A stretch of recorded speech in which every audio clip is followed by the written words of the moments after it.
नमस्कार, जय हिंद, वंदे मातरम। आप सभी का स्वागत है IAS lifestyle academy daily current affair analysis lecture में, जहाँ पे जो भी बच्चे यूपीएससी सिविल सर्विस एग्जामिनेशन की प्रिपरेशन कर रहे हैं उनके लिए हम डेली बेस पे द हिंदू का हिंदी में एनालिसिस देखते हैं। सबसे महत्वपूर्ण रहता है, हम एनालिसिस में वही पॉइंट डिस्कशन करते हैं जो exam point of view importance रखते हैं। ठीक है, जो चीजें आपको पता होनी चाहिए, जो आपके काम आ सकती है, जिसके आप नोट्स बना के रख सकते हैं, पढ़ सकते हैं, रिविजन कर सकते हैं, मेंस में लिख सकते हैं यदि यहाँ से क्वेश्चन आता है तो। स्पेसिफाई टाइम स्पेसिफाई रहता है कि काफी इफेक्टिव टाइम में। ठीक है, जो टॉपिक पे जितनी इंफॉर्मेशन चाहिए वही इंफॉर्मेशन मैं आपके साथ डिटेल में डिस्कस करता हूँ। हम पॉलिटिकल न्यूज नहीं देखते हैं, ज्यादा थियोरेटिकल न्यूज होती है जो एग्जाम पॉइंट ऑफ व्यू महत्वपूर्ण नहीं, उसकी इंफॉर्मेशन डिस्कशन नहीं करते हैं। और जो टॉपिक रिपीट होता है, यानी मैंने कल आपसे डिस्कस किया हो, आज वो टॉपिक आया हो, तो उसका सिर्फ मैं इंट्रोडक्शन ही लेता हूँ। रिपीटेड टॉपिक को हम ज्यादा डिस्कस भी नहीं करते। ठीक है, ताकि अपना पूरा फोकस जो आज की नई चीजें आई है या नई इंफॉर्मेशन आई उस पे बेस हो, जिससे कम समय में मैं आपसे ज्यादा इंफॉर्मेशन शेयर करता हूँ। और ये इंफॉर्मेशन आपके लिए भी जितनी महत्वपूर्ण है उतनी ही दूसरे बच्चों के लिए, तो इस इंफॉर्मेशन को शेयर कीजिए बच्चों के साथ, ताकि सभी बच्चों के साथ पहुंच सके। ठीक है, और यदि आप the Hindu analysis live lecture देखना चाहते हैं, ठीक है, जहाँ पे आप मुझे देख सके, विजिबल हो सके, तब भी आप वीडियो की कमेंट बॉक्स में आप कमेंट करके मुझे बता सकते हैं, तो मुझे पता चलेगा। तो एक स्पेशल टाइम अरेंज करेंगे, उसी टाइम पे द हिंदू हिंदी में एनालिसिस करेंगे लाइव में। वहां पे आप क्वेश्चन भी पूछ सकते हैं डायरेक्टली, जो करंट बेस्ड पे क्वेश्चन होते हैं। ठीक है, उससे इंटरेक्शन बढ़ेगा। आप क्या चाहते हैं, आप अपनी राय मुझे बता सकते हैं। और जैसे कि आपको पता ही है, फिर भी मैं बता रहा हूँ कि ये द हिंदू पीडीएफ आप फ्री में डाउनलोड करने के लिए आप हमारी टेलीग्राम चैनल ज्वाइन कर सकते हैं, जिसके टॉप पे एक लिंक पिन की गई है। ठीक है, उस लिंक को फॉलो करके आप द हिंदू पीडीएफ फ्री में डाउनलोड कर सकते हैं, पढ़ सकते हैं। जो की पॉइंट होते हैं वो मैंने हाईलाइट किए हैं। यदि आपको ये पढ़ने हैं तो पहले वीडियो को पॉज करके आप अच्छे से इन्फॉर्मेशन देख लीजिए, जो मैं आपसे वही पॉइंट डिस्कशन करता हूँ, जो कि पूरे इन्फॉर्मेशन के जो मेन पॉइंट होते हैं। ठीक है, जो आपको पता होने चाहिए। तो सबसे पहले बात कर लेते हैं आज के एडिटोरियल में। एडिटोरियल में बात की गई है मेनली जो है वो है सेक्युलरिज्म पे। ठीक है, यहाँ पे जो पहला वर्ड है, आप लिसिटे पढ़े या लिसिटाई पढ़े, ठीक है, ये फ्रेंच शब्द है। उसका मैं इंग्लिश में अनुवाद बताऊं आपको तो सेक्युलरिज्म होगा। ठीक है, हिंदी में बताऊं तो धर्मनिरपेक्ष होगा। ठीक है, तो यहाँ पे मेनली जो चीज है वो बेस होती है सेक्युलरिज्म पे। अभी सेक्युलरिज्म को आप जो भारत में बात करें, तो भारत में जो सेक्युलरिज्म है उस वर्ड को आप अलग नहीं कर सकते। ठीक है, लेकिन यहाँ पे बात हो रही है फ्रेंच सेक्युलरिज्म की, फ्रेंच रिपब्लिक की। ठीक है, तो वहां पे पूरी सिस्टम बैलेंस है। ठीक है, चेक एंड बैलेंस में अच्छे से डिफाइन है। पूरा इंसिडेंस क्या है वो ऑलरेडी मैं डिस्कशन कर चुका हूँ कि टीचर थे। ठीक है, ये बात शुरू हुई थी 2015 में, जो चार्ली हेब्डो ने जो प्रॉफेट मोहम्मद का जो कार्टून बनाया था। ठीक है, उसके बाद अलकायदा ने वहां पे उनकी ऑफिस में ब्लास्ट किया था। ठीक है, अभी एक टीचर थे, टीचर ने फिर से वो प्रॉफेट मोहम्मद का जो पिक्चर दिखाया था क्लास में। ठीक है, वो दिखाने से पहले वहां पे जो मुस्लिम रिलीजियस के बच्चे थे उनको बाहर भेज दिया गया था। ठीक है, फिर उनके द्वारा वो पिक्चर दिखाई गई थी और बात की गई थी, तो उनको मार दिया गया। ठीक है, एक रेफ्यूजी के द्वारा मार दिया गया।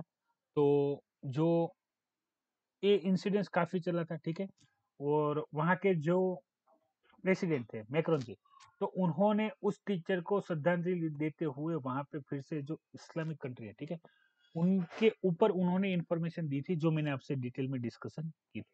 अभी यहाँ पे आपको करना क्या है वो मैं समझा देता हूँ। हम बात करें जीएस पेपर 2 की, पॉलिटिशियन की, इंटरनेशनल रिलेशनशिप की, तो वहां पे हमारा जो कॉन्स्टिट्यूशन है उसमें प्रीएम्बल में शब्द मेंशन है सेक्युलरिज्म। ठीक है, तो सेक्युलरिज्म पे कंपैरिजन आ सकते हैं इंडिया के कॉन्स्टिट्यूशन पॉइंट ऑफ व्यू और French constitution point of view. तो एक फ्रेंच की जो चीज है जो आपको शायद पता नहीं होगी, उस चीज को मैं बता दूं। वहां पे जैसे कि मान लो किसी धर्म के बारे में टीका टिप्पणी करना या कार्टून प्रदर्शित करना, ठीक है, अलाउ है। ठीक है, जैसा कि हम यहाँ पे देखते हैं, इंडिया में हम बात करें मेनली, तो ऐसा नहीं हो सकता है, हम काफी रेस्ट्रिक्शन है। और ध्यान से, ऐसा नहीं है कोई अपना जो फ्रीडम हो एक्सप्रेस नहीं कर सकते, कर सकते हैं, लेकिन दूसरे की भावनाओं को हर्ट हो, ठीक है, ट्रेडिशन को हर्ट हो, रिलीजन हर्ट हो, ऐसा हम नहीं कर सकते। जबकि वहां पे फ्रेंच की मैं बात करूं तो वहां पे जो हम बात करें गवर्नमेंट के जो पर्सन है उसकी, और जो रिलीजियस पर्सन है, ठीक है, इस्लामिक नहीं, सब क्रिश्चियन, बाकी सभी, क्योंकि फ्रेंच में पूरे विश्व से आए लोग रहते हैं, वो उन सब अपने साथ अपने जो भी रिलीजन, ट्रेडिशनल जो भी वैल्यूज है, जो भी रीति रिवाज है, ठीक है, उनको वो फॉलो करते हैं। तो वहां पे सिर्फ इस्लाम नहीं, क्रिश्चियन पे भी, यहाँ तक कि आप मैं बात करूँ जो जीसस क्राइस्ट पे भी वहां पे आप कमेंट कर सकते हैं, उनको दे सकते हैं। वहां पे वो फ्रीडम ऑफ स्पीच मानते हैं इस चीज को, फ्रेंच में, ठीक है। सेक्युलरिज्म में ब्रॉड ओपनली है फ्रेंच प्रिंसिपल, ठीक है। जो लैसिटे जो है वो आप उसको अनुवाद करेंगे तो सेक्युलरिज्म, सेक्युलर ही दिखा जाएगा, ठीक है। भारत को भी सेक्युलर कंट्री कहा जाता है, लेकिन कंपेरेटिवली इंडिया और फ्रेंच में डिफरेंस है, ठीक है। यही डिफरेंस वहां के जो टीचर थे वो बच्चों को समझाना चाहते थे कि भाई देखो सेक्युलरिज्म में क्या डिफरेंस है, ठीक है। उसी को एग्जाम्पल कोट करने के लिए उन्होंने प्रॉफेट मोहम्मद था, उनका जो कार्टून था, ठीक है, उसको दिखाया, लेकिन इसमें फिर से उन्हीं की जान गई इस चीज पे, सेक्युलरिज्म पे पढ़ाने के लिए, ठीक है। अभी ये डिबेट हो जाती है धर्म को लेके, ठीक है, क्योंकि एक धर्म में जो चीज पूजी जाती है, ठीक है, और दूसरी धर्म में उसको नहीं माना जाता, ठीक है, तो वहां पे कॉन्फ्लिक्ट बन जाता है, ठीक है। उस कॉन्फ्लिक्ट को जस्टिफाई करना मुश्किल हो जाता है। सेम यहाँ पे हुई थी, जैसे फ्रेंच एक सेक्युलरिज्म पे मानता है, ठीक है, फ्रेंच जो है वो किसी भी धर्म के आप टीका टिप्पणी कर सकते हो, कार्टून प्रदर्शित कर सकते हो, लेकिन उसके बाहर हम बात करें, ठीक है, जैसे कि इस्लामिक जो कंट्री है वहां पे, या इंडियन कंट्री है यहाँ पे इंडियन जो गॉड गॉडिस है उस पे भी आप कुछ बोल दो या कुछ सवाल खड़े करो तो प्रॉब्लम हो सकता है, उसकी जो फीलिंग्स होती है, ठीक है, वो हर्ट हो सकती है। तो जब ऐसी कंडीशन बनती है तब जो फ्रेंच के जो रूल्स रेगुलेशन भी है वो भी ऐसे है कि भाई जो धर्म को लेके कभी भी पीपल है, फ्रेंच के जो पीपल है वहां पे कॉन्फ्लिक्ट ना हो। लेकिन इस चीज के वजह से, सेक्युलरिज्म के वजह से अभी जो कंडीशन बन रही है उससे वहां पे प्रॉब्लम बढ़ रहा है, ठीक है। और मैक्रॉन जी ने भी यही बताया है कि भाई सेक्युलरिज्म के लिए, सेक्युलर कंट्री के लिए हम सभी जो रिलीजन के लोग हैं जो फ्रेंच में ऑलरेडी रहते हैं, वहां पे जो भी मुसलमान जो रहते हैं, जो भी इस्लामिक रिलीजन फॉलो करते हैं, ठीक है, उन सभी को भी बताया गया है कि आप अपने हिसाब से पूरा जो अपना धर्म है वो पालन कर सकते हैं, ठीक है। लेकिन आपको यदि फ्रेंच कंट्री में रहना है तो आपको इस चीज को एक्सेप्ट करना होगा कि वहां पे आप किसी भी धर्म के बारे में टिकना टिप्पणी कर सकते हैं, जो चार्ली हेब्डो ऑफिस में केस हुआ था वहां पे। और इसी इसी चीज के वजह से फ्रेंच जो है वो इस चीज में, सेक्युलरिज्म में सबसे ज्यादा चर्चित रहा था, ठीक है। ये टॉपिक काफी महत्वपूर्ण होता है यदि जीएस पेपर 2 में आता है तब भी, और आपका ऑप्शन सब्जेक्ट है current based political science international relationship, तो वहां पे भी आ सकता है, क्योंकि थियोरी बेस्ड कंपैरिजन दोनों जगह पे आ सकती है। ऑप्शनल आपका है तो आपके लिए और महत्वपूर्ण है। यहाँ पे आप जितनी भी इंफॉर्मेशन दी गई है, ठीक है, उन सभी को याद रख सकते हैं, क्योंकि आपको वहां पे एग्जाम्पल कोट करना होगा। सेम चीज पे यही चीज है लव जिहाद के ऊपर, ठीक है, जो इन्फॉर्मेशन दी गई है, जो वर्डिक के बारे में बताया गया, ठीक है। तो ये टॉपिक हम डिस्कस कर चुके हैं, ठीक है, ज्यादा डिटेल में इसमें जाएंगे नहीं, आप पढ़ सकते हैं।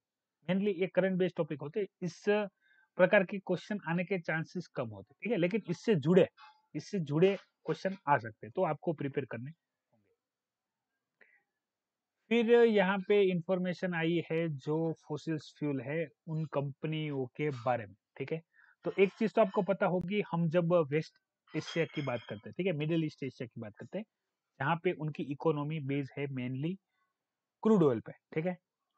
और अफ्रीकन कंट्री की भी हम बात कर सकते हैं, और उसके अलावा भी काफी सारी कंट्री जहाँ पे क्रूड ऑयल बेस पे काम हो रहा है, आप फिगर में भी देख सकते हैं, मेनली जो क्रूड ऑयल है उसी चीज को हाईलाइट किया जा रहा है, ठीक है। तो एक चीज है कि उनकी वजह से जो भी इन्वेस्टमेंट या जो भी कुछ लोन्स या कुछ भी उस चीज में मिले हुए, ठीक है। और दूसरी कंडीशन आती है जहाँ पे इनके वजह से जो एनवायरमेंट, क्लाइमेट पे जो प्रॉब्लम होता है वो सारे, ठीक है, जैसे आर्कटिक आइस का पिघलना, ठीक है, सी लेवल का राइज होना, ग्लोबल वार्मिंग में अगर 2 अंश सेल्सियस टेम्परेचर से 0.5 भी बढ़ता है, ठीक है, तो वो काफी रिस्की हो जाएगा।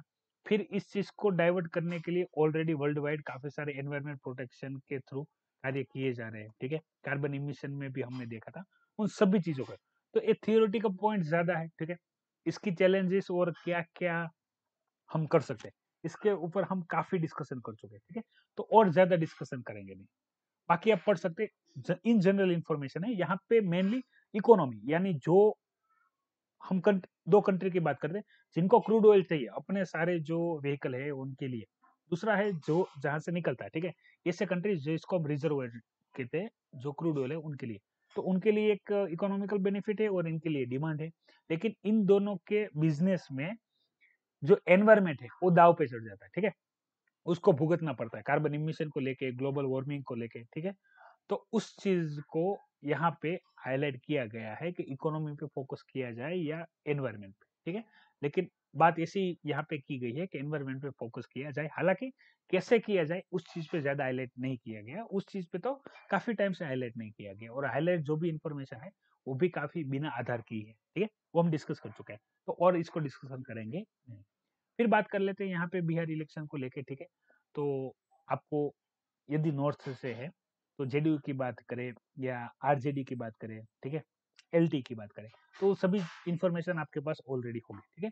हालांकि जब बात हो ही रही है तो आपको क्या लग रहा है, नीतीश जी जीतेंगे कि तेजस्वी जीतेंगे? ठीक है, आपको जो भी लग रहा है, या चिराग पासवान जी जीतेंगे, आप वीडियो के कमेंट बॉक्स में बता सकते हैं।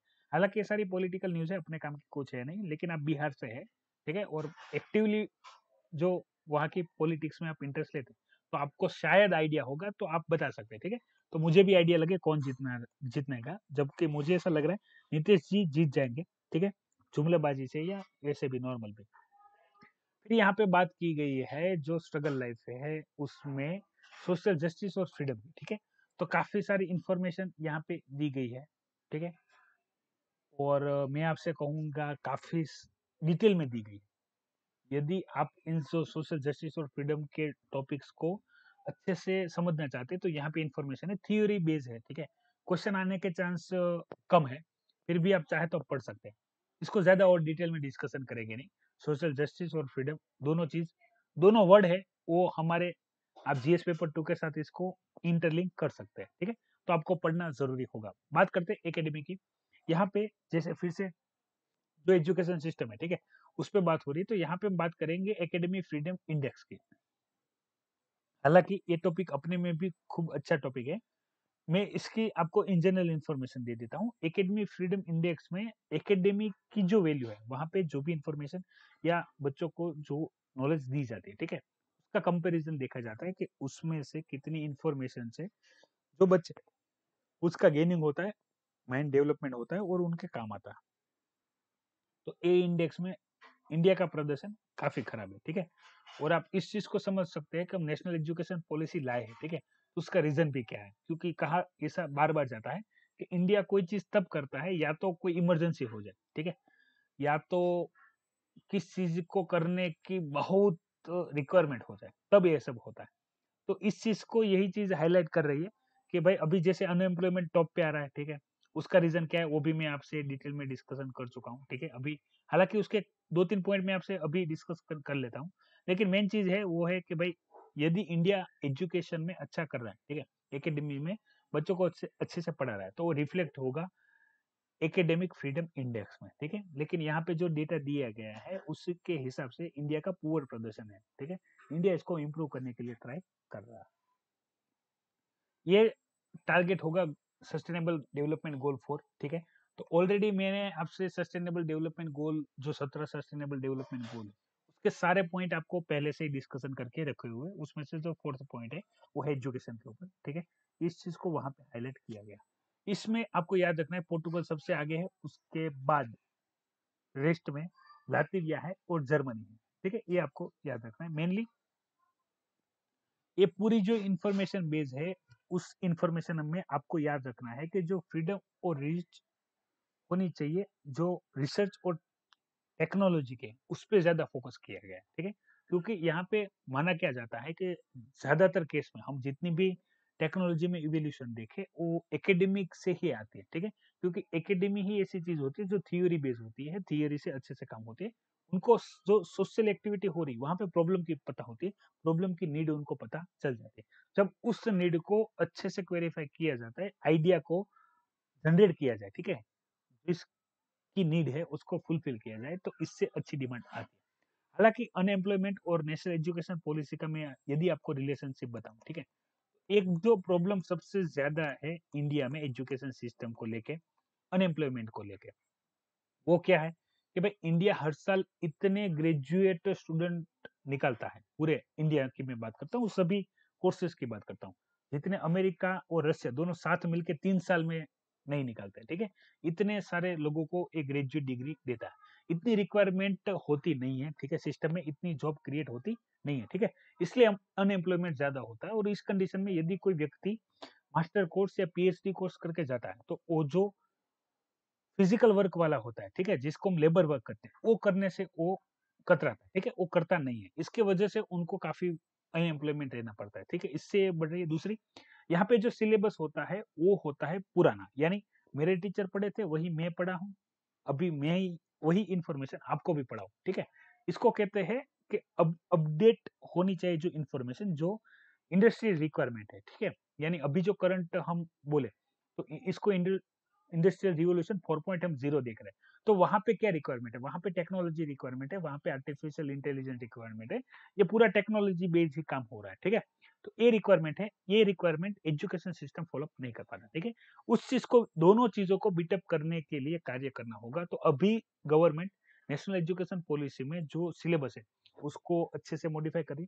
जो एजुकेशन सिस्टम है, वहाँ पे हम जो ग्रोस एनरोलमेंट रेशियो की हम बात करते हैं, ग्रोस एनरोलमेंट रेशियो यानी कितने टाइम तक बच्चे हैं जो एजुकेशन सिस्टम में रहते हैं, यानी कितने बच्चों ने स्कूलिंग कंप्लीट की, कितने बच्चों ने ग्रेजुएशन कंप्लीट किया, कितनों ने मास्टर कंप्लीट किया और उसके बाद आगे फिर स्टडी रिसर्च में आगे बढ़े। तो ये होता है ग्रेस एनरोलमेंट रेशियो, ठीक है? ऑल ओवर देखा जाए तो यहाँ पे भी इंडिया का प्रदर्शन काफी खराब ही है, ठीक है? इसको भी इम्प्रूव करना चाह रहा है, इसका टारगेट रखा है 15% कि भाई इतना हो जाए, जो ग्रोस एनरोलमेंट रेशियो है उतना, यानी जो बच्चे स्कूलिंग करते हैं वो एटलीस्ट ग्रेजुएशन कंप्लीट करे, ठीक है? मास्टर तो उसके बाद उसकी रिक्वायरमेंट है और उसकी स्टडी पे इंटरेस्ट के ऊपर डिपेंड है, लेकिन ग्रेजुएशन तो कंप्लीट करे, क्योंकि देखा जाता है स्कूलिंग से ही बच्चे फिर ग्रेजुएशन करने को आगे आते नहीं, ठीक है? उसके लिए गवर्नमेंट कार्य कर रही है, ऐसा नहीं कार्य नहीं कर रहे, कार्य कर रहे हैं, ठीक है? और भी कोई बात होगी एजुकेशन पे तो हम बात करेंगे, वरना एजुकेशन पे तो आप गूगल करोगे तो आपको नंबर्स ऑफ पेजेस मिल जाएंगे कि भाई इंडियन एजुकेशन सिस्टम में क्या प्रॉब्लम है, उसको कैसे किया जाए। अभी भी नेशनल एजुकेशन पॉलिसी में ये चेंजेस कब आएंगे वो भी एक सबसे बड़ा मुद्दा है। यहाँ पे आप पिक्चर में देख सकते हैं मायावती जी है, ठीक है? बीजेपी को सपोर्ट करे कि ना करे उस दुविधा में है। और बाकी यहाँ पे अमेरिकन इलेक्शन भारी है, ठीक है? वो भी हम डिस्कशन करेंगे अभी आगे कंटिन्यू। उससे पहले देखते हैं जो फ्रंट न्यूज़ है वहाँ पे बात हो रही है वियना के बारे में, जहाँ पे 4 लोगों को मार दिया गया है, ठीक है? तो अभी ये न्यूज़ बेस है, इसकी डिटेल में इन्फॉर्मेशन आ जाएगी एडिटोरियल में, तब इसको ज़्यादा और डिटेल में डिस्कशन करेंगे, ठीक है? अभी ये न्यूज़ बेस है तो मैं आपको सिर्फ इसका न्यूज़ है वही दिखा रहा हूँ, फिर हम इसको डिटेल में डिस्कशन कर लेंगे, क्योंकि क्या होता है जब भी कभी इंटरनेशनल रिलेशनशिप में या इंटरनेशनल के टॉपिक में जो कोई भी न्यूज़ आती है तो उस पे फिर डिटेल इन्फॉर्मेशन आती है, तो हमको ऑलरेडी डिस्कशन करनी। फिर मालाबार एक्सरसाइज में 4 कंट्री एक साथ उतरी है, वियतनाम, ठीक है? बे ऑफ बंगाल में, sorry Visakhapatnam bay of Bengal में, ठीक है? मालाबार एक्सरसाइज फाइनली कंडक्ट हो रही है, तो इसकी इन्फॉर्मेशन मैं काफ़ी डिटेल में आपसे डिस्कस कर चुका हूँ और हम कर रहे हैं काफ़ी टाइम से और आगे करेंगे। इसकी और इन्फॉर्मेशन आएगी जब कभी भी बात होगी तब। अब मिशन, ठीक है, उसके बाद भी फिर से एक एक्टिविटी होगी तब इसकी और डिटेल में डिस्कशन करेंगे। वर्ल्ड न्यूज़ में देखें तो सबसे ज़्यादा महत्वपूर्ण चीज़ है वो है कि बिडेन जी को जीतने के लिए काफ़ी कम वोटों की आवश्यकता है, ठीक है? उनके जीतने के चांसेस बढ़ गए हैं। हालाँकि कौन जीतेगा वो फाइनल जब रिजल्ट आ जाएगा अपने को पता चल जाएगा, और ये भी करंट का टॉपिक है जो कि बेस है 120 वहल है उनके स्टैंडिंग को लेके। ये कॉन्सेप्ट आप समझ लीजिए कि भाई जो सी एरिया होता है, ठीक है? तटीय एरिया, कोस्टल एरिया, वहाँ पे वहल आ जाती है, ठीक है? तो उनको डीप सी में रखा गया, ठीक है? श्रीलंकन गवर्नमेंट के द्वारा, उनके द्वारा कार्य किया गया। अभी इनके आने का काम क्या है वो मैं आपसे ऑलरेडी एक बार डिस्कशन कर चुका हूँ कि जो वहल होती है, ठीक है? वो देख नहीं सकते।